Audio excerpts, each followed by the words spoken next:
Donc, 3 semaines après ma première intervention, je retourne au bloc. Je me fais également opérer un jeudi. Je rentre à l'hôpital ce soir-là, vraiment résiliée, en me disant, bon, s'il faut y aller, il faut y aller. Quand j'arrive à l'hôpital, la peur est passée et je suis dans un état d'esprit, je ne sais pas comment je peux décrire ça. Bref, je me fais opérer ce jeudi-là, tout se passe bien, je me réveille comme une fleur, le médecin vient me voir, il m'annonce que tout a été et que voilà, le samedi, j'allais pouvoir sortir. Est-ce que je suis sortie le samedi? Non, je pense que je suis sortie le... Oui, je pense le samedi. Donc voilà, il me dit que samedi, je vais pouvoir rentrer à la maison, tout va bien, tout se passe très bien dans mon ventre, il est très content et puis que voilà, donc le pire est derrière moi, je vais pouvoir reprendre une vie normale, tout va très bien. Et vous imaginez ma joie, vraiment, je me suis dit, ah, cette fois-ci encore, comme une lettre à la poste, tout va bien. Donc le samedi, je rentre à la maison. Et comme cette fois-là, ce n'était pas de grandes incisions, c'était juste des petits trous. Donc, je me sens vraiment très, très bien. Déjà, le jour-là, quand je rentre, je fais mon ménage, je vaque à mes occupations et tout ça. Et j'ai mangé, j'avais pas faim. Je me souviens que ce jour-là, j'avais pas faim. Et tout ce que j'avais mangé, c'était un petit bout de pain. Et mon petit frère qui était venu rester avec moi à la maison, il insistait pour que je mange. Je me sentais vraiment très bien, hein. Je me sentais en super forme, mais je sentais pas le besoin de manger. Et il insiste, non mais vraiment, il faut que tu manges un truc et tout. Quand même, tu es sorti de l'hôpital ce matin, tu n'as pas mangé grand-chose. Et là, je lui dis, non mais j'ai pas faim, ne t'inquiète pas, tout va bien et tout. Et donc finalement, il réussit à me convaincre de manger un petit bout de pain. Et vers les 20h, 21h, je me sens un peu fatiguée et je décide d'aller m'allonger. Donc, je le laisse au salon en train de regarder la télé et je lui dis, je vais me coucher. Et je me couche et je commence à sentir des difficultés à respirer. Donc, au début, ça ne m'inquiète pas. Je me dis, bon, écoute, ça, voilà. Mais au fur et à mesure que le temps passe, ça devient de plus en plus difficile et je sens une douleur dans la poitrine. Je sens comme si ma poitrine était dans un étau qui m'empêche voilà, de bien gonfler les poumons quand je respire. Donc, en tant que médecin, rapidement, toute une série de choses se passe dans ma tête. Je me dis, bon, je n'ai pas d'antécédents cardiaques, même s'il y en a dans la famille. Donc, je commence à faire des éliminations. Quoi. Je dis, je ne peux pas être en train de faire une crise cardiaque. Peut-être que je suis en train de faire une embolie. Mais vu le poids que j'ai, vu que je ne suis pas restée hospitalisée longtemps, vu que j'ai commencé à me mobiliser, est-ce que ça peut être le cas et tout? Dans le passé, j'ai fait des crises d'asthme. Donc, je me dis, est-ce que c'est ça qui est en train de revenir? Mais quand je compare un peu les manifestations, je me rends compte que ça n'a absolument rien à voir. Donc, je commence à prier, je commence à parler en langue, je commence à prendre autorité et rapidement, je n'ai plus le souffle pour prier. Donc, je prie dans mon cœur, je résiste, je me bats et plus je prie, moins je respire. Donc, à un moment, je me dis, bon, il faut que je cesse de faire ma fière, il faut que je cesse de jouer à la superwoman spirituelle.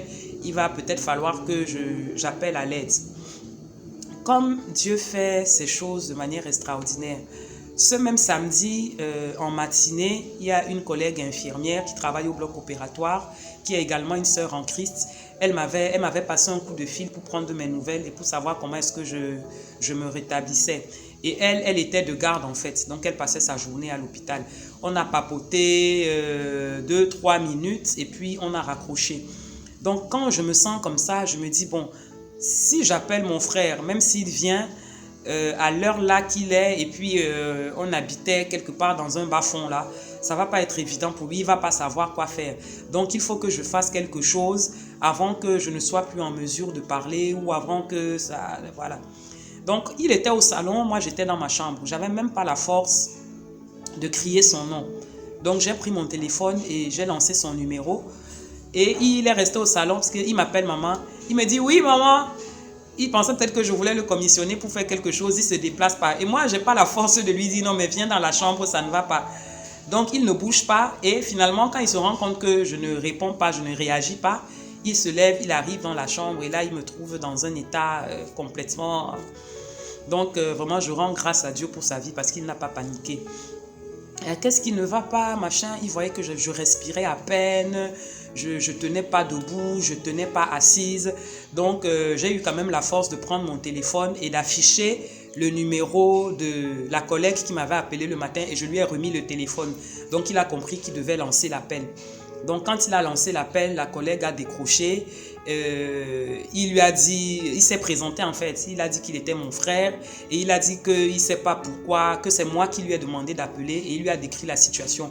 Il lui a dit que j'allais extrêmement mal, que je respirais presque plus et que voilà... Donc, c'est elle maintenant qui appelle la collègue anesthésiste qui est de garde avec elle et elle se décide à envoyer l'ambulance chez moi. Donc, Dieu merci, elle connaissait ma maison. Donc, elle est venue avec l'ambulance me prendre. C'est comme ça que l'ambulance me prend, me ramène à l'hôpital, aux urgences. Quand j'arrive, tout le monde s'active. Je suis entre un état de conscience et d'inconscience, quelque part entre les deux eaux, quoi. Je vois les gens s'activer autour de moi, je les entends bien, mais je ne peux pas trop réagir. J'entends que ma tension est normale, j'entends que mon cœur bat normalement, j'entends que mon taux d'oxygène est normal, mais personne ne comprend pourquoi est-ce que je respire mal. Donc, on appelle le gynécologue qui passe la nuit. On essaye de joindre le gynécologue qui m'a opéré. Il n'est pas dans la ville. Donc, celui qui est de garde arrive. On me fait passer encore plein d'examens. Tout le monde s'affole. On dit, bon, on va quand même passer un certain nombre de médicaments pour calmer la douleur. Et finalement, je sors de la salle des urgences pour être hospitalisée dans un box. Et pendant tout ce temps, j'étais vraiment incapable d'expliquer comment est-ce que je me sentais. J'avais juste cette impression-là qu'il y avait un étau sur ma poitrine. Ou alors c'est comme s'il y avait un éléphant qui s'était assis sur ma poitrine et qui m'empêchait de respirer. Donc on passe la nuit comme ça, plus ou moins bien, sous oxygène et tout ça. Le lendemain matin, le dimanche, je vais un tout petit peu mieux. Et je suis transférée des urgences au service de gynécologie pour continuer les examens et puis pour essayer de comprendre ce qui s'est passé. Et donc là, je suis en mesure d'appeler... Je pense que non, mon frère avait appelé les sœurs en Christ avec lesquelles je priais. Elles étaient arrivées. Le pasteur avait été mis au courant, mais le pasteur était en déplacement à l'étranger. Donc, finalement, tout le monde, les personnes qui sont les plus proches de moi sont informées. Donc, le dimanche, j'arrive dans le service de gynécologie extrêmement fatiguée, avec une tension entre basse et normale. La perfusion qu'on m'avait posée ne passe plus, il faut la replacer. Je n'ai pas de veine. L'infirmière qui est là me pique, mais vraiment, je pense que si je dois réunir de toute ma vie jusqu'à présent, j'ai jamais été autant piquée. À un moment, vraiment, je lui dis, laisse tomber parce que ça devient simplement insupportable. Et elle réussit quand même à trouver une petite veine parce que sans ça, je ne pouvais pas recevoir les médicaments contre la douleur. À ce moment-là, je ne savais même plus où j'avais mal. Je ne savais plus si c'était dans la poitrine, si c'était dans le ventre. Je savais vraiment, j'avais aucune idée de ce qui se passait dans mon corps, quoi. Et donc, cette nuit-là, j'ai une tante qui arrive pour passer la nuit à l'hôpital avec moi. Une tante quand même d'un certain âge. Vraiment, je bénis aussi le Seigneur pour sa vie parce que c'était vraiment lourd pour elle. Mais elle a pris sur elle et elle est venue rester à l'hôpital avec moi. Et tard le soir, mais elle s'est endormie. Elle dort profondément d'ailleurs, je l'entends ronfler. Et moi, je suis tenue éveillée par la douleur. Et c'est là que... Je sais pas, c'était une expérience quand même assez... Je sais pas si je dois dire bizarre. On va dire bizarre. Je ne vais pas dire que j'ai halluciné parce que j'étais pleinement consciente. Mais je pense que cette maladie-là m'a ouvert les yeux sur le monde spirituel. Donc cette nuit-là, j'ai eu une visitation. Pas une bonne visitation. Pas une bonne. J'ai vraiment vu des esprits qui étaient dans ma chambre et qui étaient venus me chercher.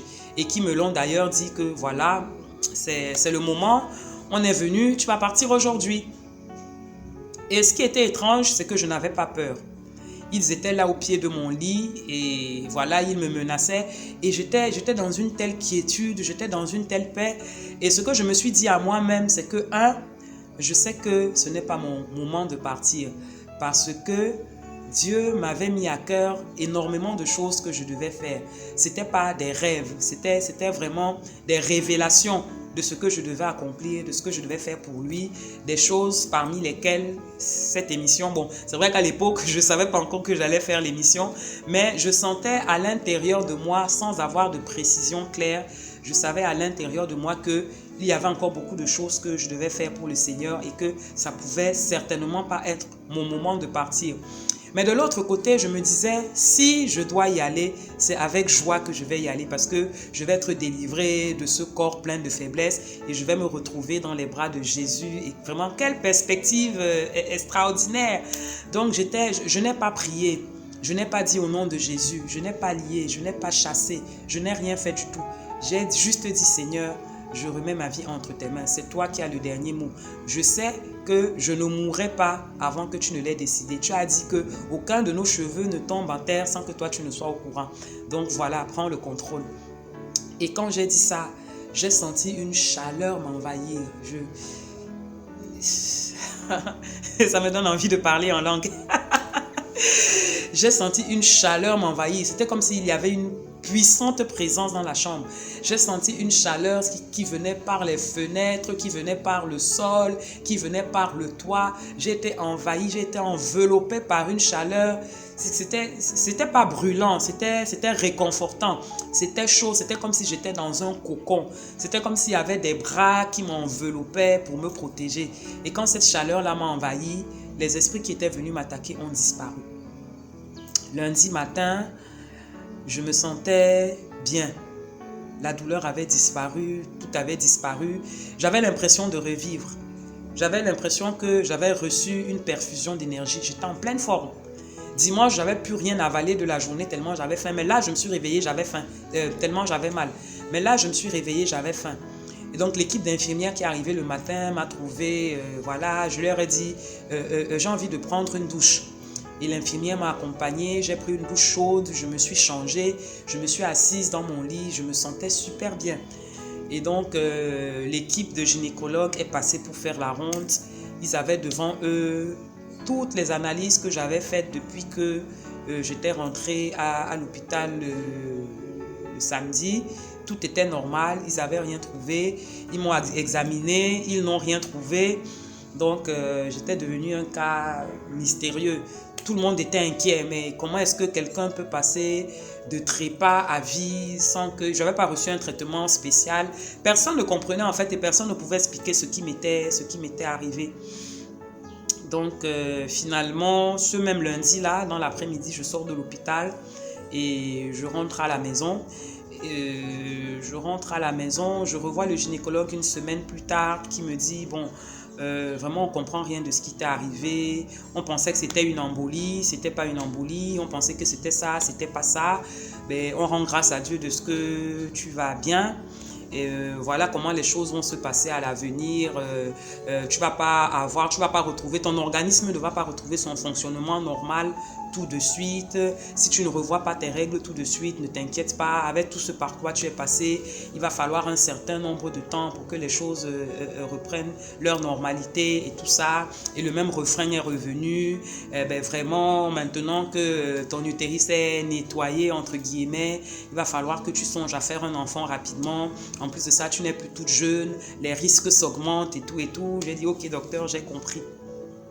Et quand je suis sortie de là, je suis partie en voyage pour me reposer, pour me ressourcer, pour mettre un peu tout ça derrière moi. Je suis allée rendre visite à une grande amie, une sœur en Christ à moi, en Côte d'Ivoire. J'ai passé 3 semaines là-bas, vraiment 3 semaines de rétablissement, c'était nickel. Qu'est-ce que je peux dire d'autre? Enfin, je pense que quand je raconte tout ça, ça va peut-être toucher le cœur d'une sœur ou d'une femme qui passe par là et qui se dit qu'il n'y a pas d'espoir, qui se dit qu'il n'y a pas de ce n'est pas le cas. Vraiment, Dieu est puissant, il est souverain et il agit vraiment dans nos vies comme il veut. En 2000, je pense que c'était en 2017 ou en 2018, déjà pour dire que après ce rendez-vous chez les gynécologues, le mois qui a suivi, vraiment à la période habituelle, j'ai eu mes règles. C'était même pas comme si j'avais été opérée. J'ai eu mes règles et la chose extraordinaire, c'était que pour la première fois, depuis 3 ans à peu près, ou depuis 4 ans, j'avais mes règles sans aucune douleur. J'étais étonnée. C'était arrivé comme ça et une sensation de bien-être, vraiment, je ne me reconnaissais pas. J'étais même surprise qu'on puisse passer par sa période et être aussi bien. Donc les choses ont été nickel jusqu'en, je pense, 2018, où j'ai recommencé à avoir des douleurs que je ne m'expliquais pas. J'ai recommencé à avoir des douleurs, mais cette fois-ci, c'était différent parce que c'était des douleurs qui survenaient à la fin des règles. Donc, pendant que j'avais mes règles, je n'avais pas mal, j'étais très très bien. Et une fois que les règles étaient terminées, la douleur s'installait et elle allait croissante mois après mois. Donc, je comprenais pas, je comprenais pas ce qui se passait et vraiment ma première réaction a été d'être indignée. Mais cette fois-ci, je n'ai pas fait la fière. J'ai vraiment voulu retourner voir le médecin. Je suis retournée voir le médecin qui a été incapable d'expliquer ce qui se passait, qui m'a encore prescrit des médicaments pour la douleur, que j'ai pris un temps, puis je me suis fatiguée et j'ai dit à Dieu, Seigneur, vraiment, je ne comprends pas. Si ça ne peut pas s'améliorer, je vais laisser tomber. Et en 2018, je pars en France pour mes vacances et je me dis, bon, je vais profiter de ce que je suis là pour voir un spécialiste parce qu'il y a peut-être quelque chose à côté de quoi les gynécologues du Cameroun sont passés à côté. Donc, je fais encore une batterie de tests, on fait des biopsies, on fait des prélèvements, on fait toutes sortes de trucs et tout revient normal. Un moment, j'avais peur que ce soit une endométriose. Oui, là, vraiment, j'avais peur. Peut-être ça, on en reparlera une autre fois. Donc, je me disais, c'était peut-être une endométriose. D'ailleurs, c'était un diagnostic qui avait été évoqué. Mais là, on fait les biopsies, on fait l'échographie, on fait toutes sortes d'examens. Et on se rend compte que non, il n'y a absolument rien. Tout est totalement normal, tout est propre, tout va très bien. Donc, les gynécologues que je vois en France me proposent de me remettre sous traitement hormonal. Le souvenir que j'en avais. Donc, je lui explique ce qui s'est passé la première fois et elle me dit, bon, dans ce cas, on va changer d'hormone. Et je repars à la maison parce que j'avais un autre rendez-vous. Et quand je suis partie, j'étais pas vraiment convaincue. Donc, j'ai prié et j'ai dit à Dieu, Seigneur, je ne pense pas que je suis prête à prendre un traitement à vie. Parce que l'idée était que je prenne ce traitement, que je le prenne sans interruption jusqu'au moment où je voudrais faire des enfants. Parce que c'était un traitement qui allait carrément bloquer l'ovulation. Et donc, ça allait bloquer l'ovulation, ça allait bloquer les règles pendant la durée du temps où j'allais le prendre. Et pour nous, les femmes, avoir ces règles, c'est quand même rassurant. Je sais qu'il y a une femme qui m'écoute et qui comprend ce que je dis.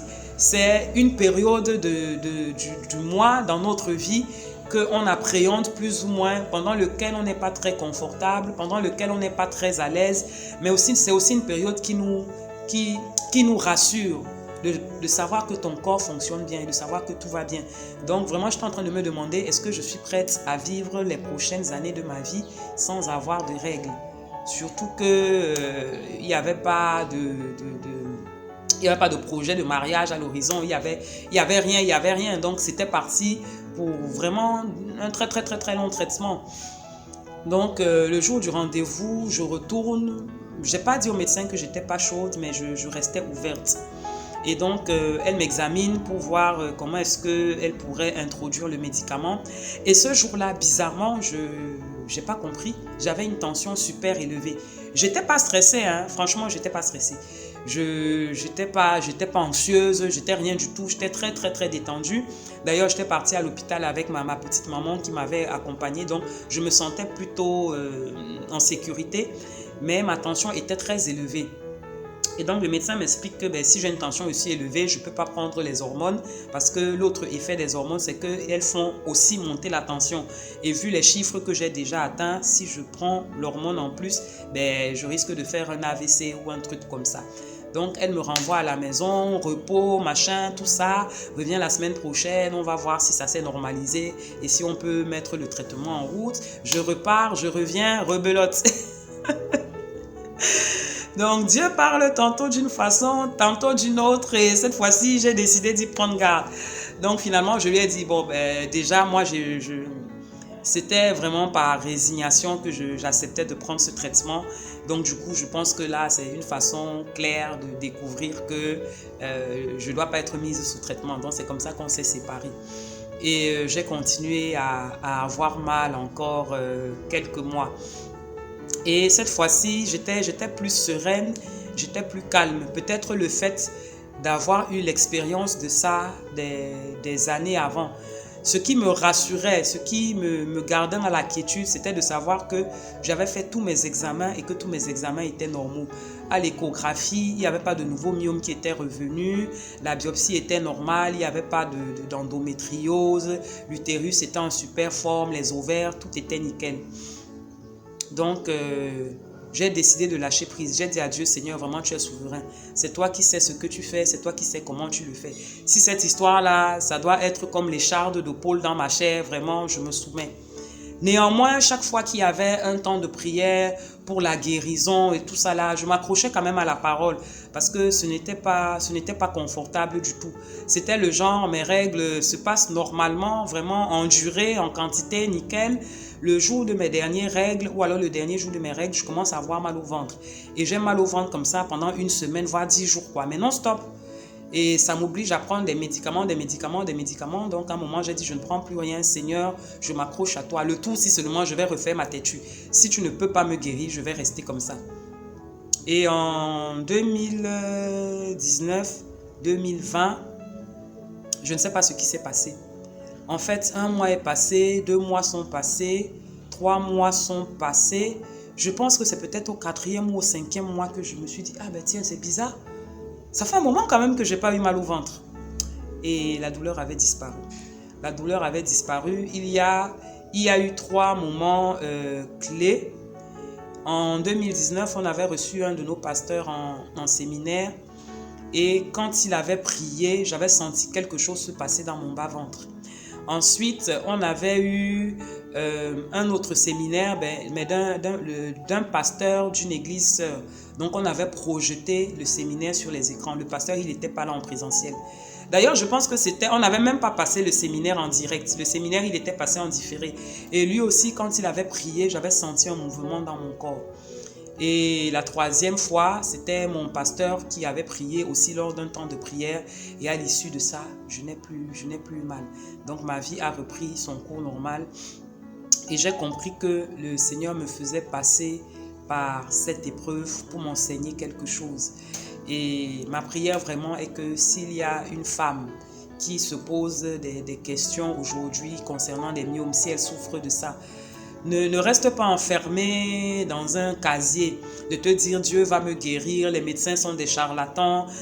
N'essaye pas énormément de choses. Je pense que dans une situation comme celle-là, ce qu'il faut faire, c'est de regarder à Dieu et de lui demander ce qu'il attend de toi.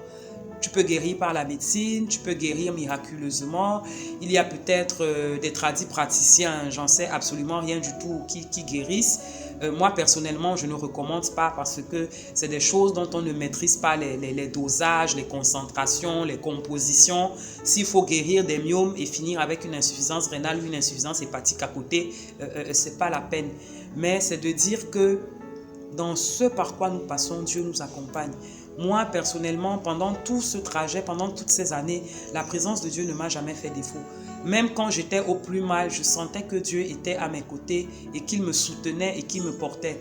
Il y a beaucoup de détails que je vous ai épargnés parce qu'avant d'être opérée en 2016, j'étais passée par une autre maladie. J'avais fait un paludisme neurologique qui avait nécessité que je sois hospitalisée en réanimation. Mais là aussi, le Seigneur m'a guéri de manière miraculeuse. C'était vraiment extraordinaire. Je suis entrée à l'hôpital un jeudi soir. Le jeudi, c'est un jour... Je suis entrée à l'hôpital la nuit de jeudi à vendredi et je suis sortie dimanche. Ça, c'est vraiment pour moi qui travaille en réanimation, c'est un miracle. J'ai passé à peine 3 jours en réanimation, je me suis réveillée et je suis même sortie contre avis médical. En fait, je me suis échappée de l'hôpital. Je me suis échappée de l'hôpital. Donc cette période-là, la période de septembre à décembre 2016 était une période charnière dans ma vie parce que à travers cette maladie, le Seigneur m'a ouvert les yeux sur le monde spirituel. C'est là où j'ai vraiment réalisé que j'étais un esprit et que je pouvais interagir avec le monde des esprits. Donc le Seigneur ne fait rien pour rien. Ne te lamente pas dans ta situation. Ne pense pas que pour toi tout est fini. Ne t'accroche pas à tout ce que les médecins disent. Parce que nous les médecins, nous parlons de façon scientifique. Le Seigneur Jésus n'est pas scientifique. Il n'est pas rationnel. Il est divin. Aujourd'hui, je ne suis toujours pas mariée. Du coup, je n'ai pas suivi leurs conseils. Je n'ai pas fait d'enfant. Mais je suis en excellente santé. Je suis en très très bonne santé. Je sais que les myomes ne reviendront pas parce qu'ils étaient là pour accomplir un but qui a été atteint. Et donc là maintenant je vis sereinement et je veux inviter une sœur, je veux inviter une femme à lever les regards vers Jésus dans sa situation. S'il faut que tu passes entre les mains d'un médecin pour être guéri, qu'il en soit ainsi. Si c'est la prière de foi qui doit te guérir, qu'il en soit ainsi.